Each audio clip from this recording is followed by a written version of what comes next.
know that before the advent of PARP inhibition as maintenance in the upfront setting, we already knew that primary debulking surgery should be the preferred option in advanced ovarian cancer patients compared with neoadjuvant chemo followed by interval debulking. So we were curious to see if this was confirmed in the PARP inhibition era, also according to the BRCA mutation status.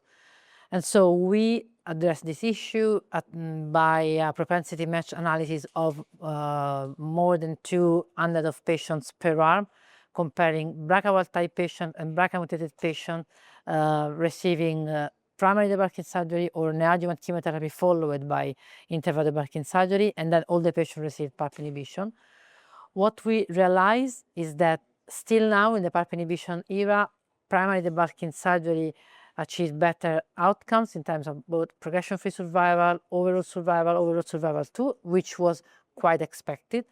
This is also true according to the BRCA status, so it's true in the BRCA wild-type patients as well as in the BRCA-mutated patient.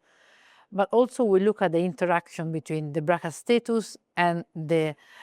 surgical approach, and what we found, which was unexpected, is that the effect of neoadjuvant chemotherapy is more detrimental in the BRCA-mutated population than in the BRCA wild-type. As if probably, yes, neoadjuvant is an option still now, but probably is not the best option in the BRCA-mutated patient